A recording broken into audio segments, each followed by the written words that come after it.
The Israel Test, Why the World's Most Besieged State is a Beacon of Freedom and Hope for the World Economy. His best-selling books have sold more than 2 million copies worldwide, including the mega bestseller Wealth and Poverty. He's also written The Spirit of Enterprise, Microcosm, Telecosm, and Life After Television. George Gilder, welcome to today's Issues.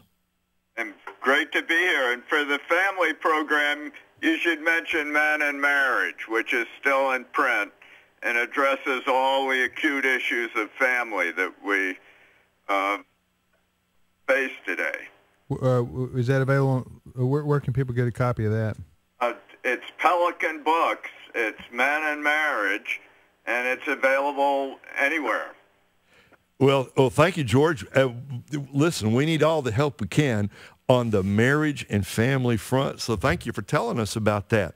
Now, this very week, the president is finally going to go to visit Israel. I want to ask you, do you hold out much hope that something productive, if anything, is going to come from our president's first visit to Israel? No, Obama has demonstrated that he's failed his Israel test by naming Chuck Hagel the U.S. senator most hostile to Israel, and John Brennan, is head of the CIA. And Brennan has spoken before organizations fundraising for Hamas and Hezbollah, and is completely hostile to Israel.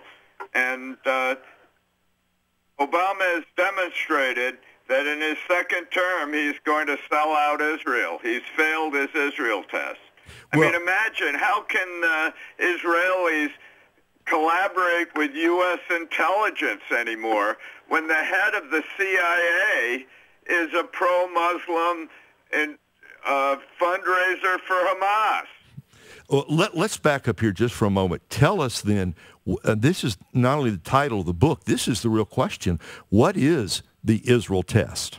The Israel test registers how you respond to people who excel you in productivity, invention, creativity, imagination, contributions to enterprise around the world. And the Israel test has long been a Jewish test because Jews have created much of the science and enterprise of the 20th century.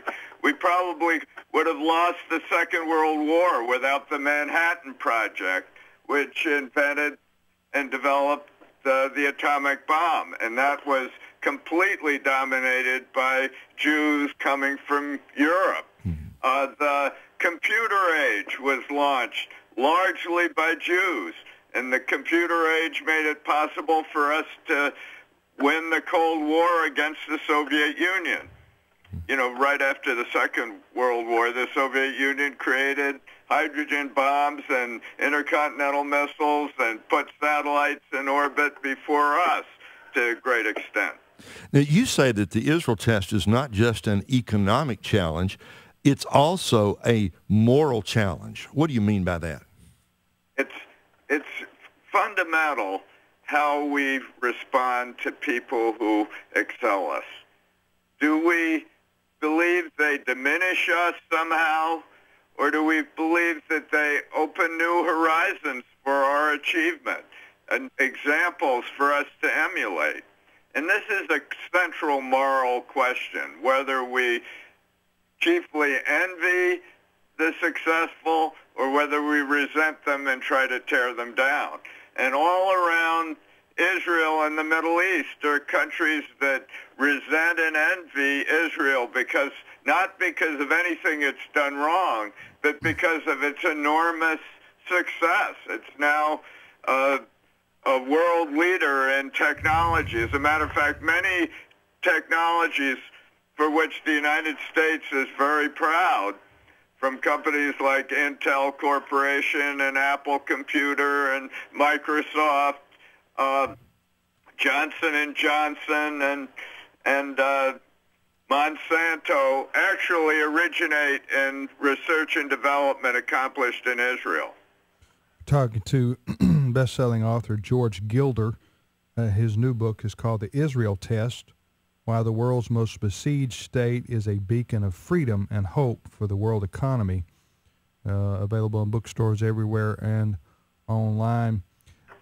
Related to this is the mystery of the American Jew in their politics. Yeah. And I use the word mystery because you've mentioned the Obama administration. It's no secret that they've been a great tension between Israel and the Obama administration, if not, some would call it hostility. You mentioned a couple of recent appointments by the president, which are against Israel, on the record, and yet the American Jew continues to vote for Obama.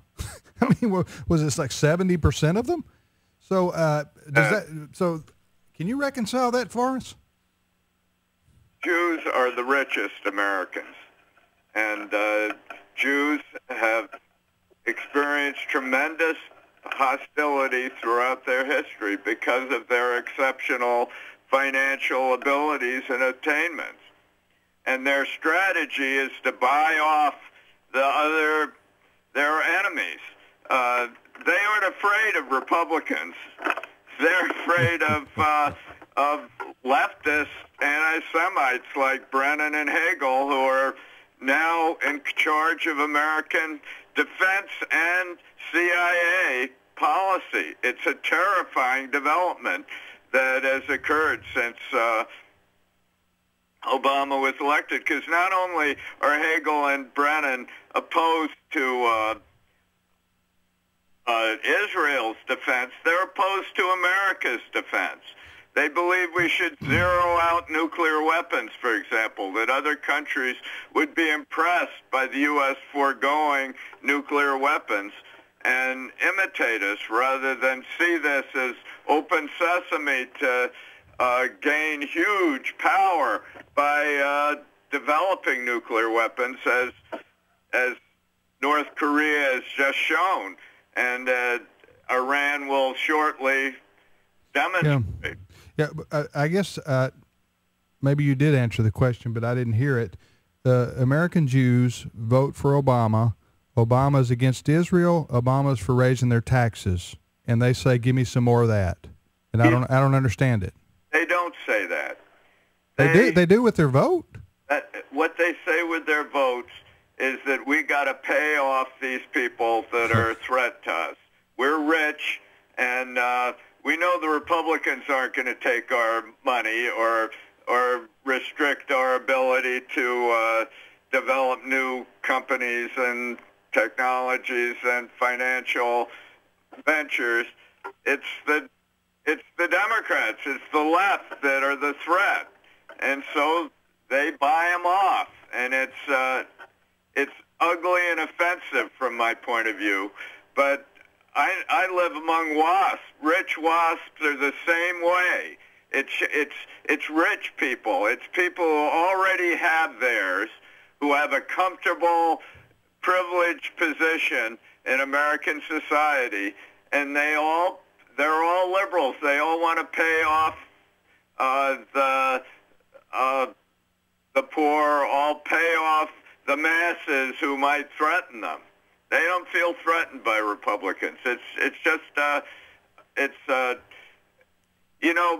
high tax rates don't stop you from being rich. They stop you from getting rich.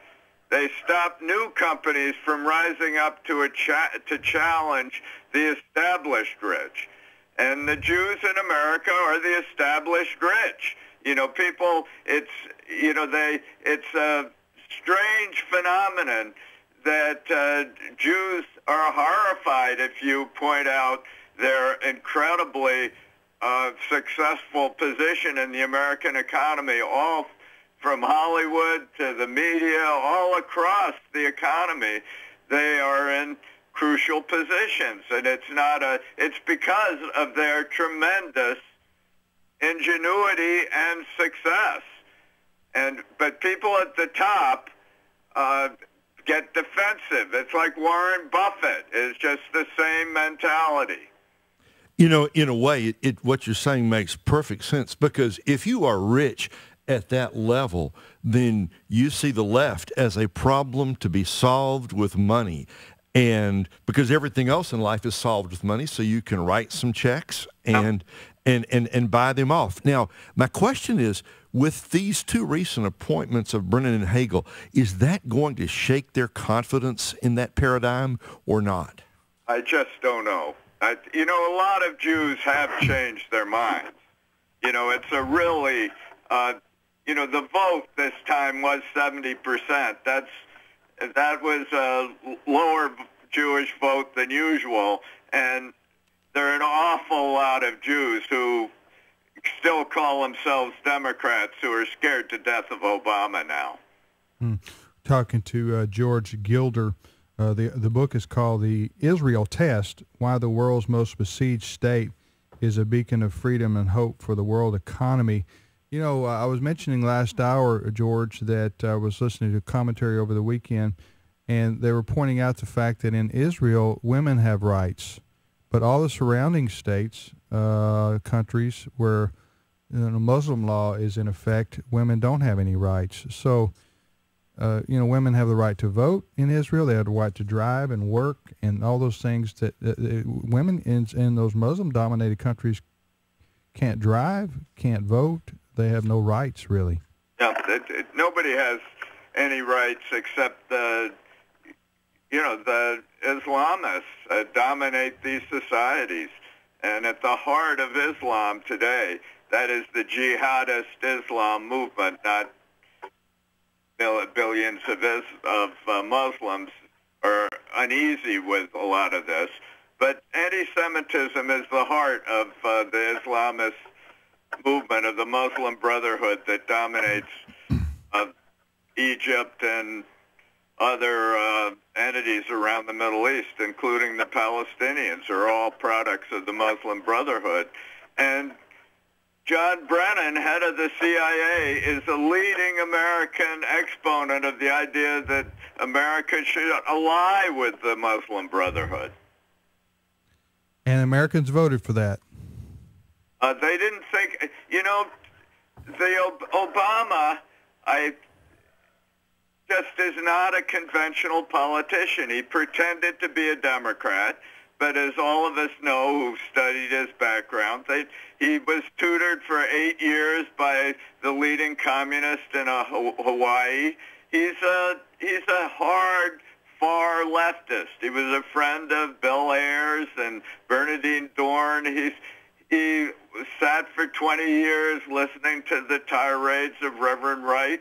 People actually imagine that somebody's whole background, entire record is irrelevant, and they can turn around and all of a sudden be a conventional Democrat. He is not. He is a hardcore leftist who has to operate within the American political structure. But whenever he gets a chance, he pushes America far to the left. And when he gets a chance, he will push Israel over a cliff if he can. George, at the very end of your book, I'm coming now to the last chapter. I'm looking at it. It's called My Own Israel Test. And I want to ask you about something you wrote at the very end. I'm going to quote this sentence. It says, "Yet for most Americans, ultimately, our loyalty to Israel arises not from a cold calculus of survival, but from a sense of the holy." What exactly did you mean by that? Well, I'm a Christian, and so when the word Israel is uttered, it echoes in my mind through Scripture. It is, I like Christians all across America, study Israel every week, and Israel is an important ideal in our lives as well as a specific country in the Middle East. And so part of the nation's support for Israel, which is very passionate and far-reaching, particularly among Christians, comes from our knowledge of the history of the Jews, and that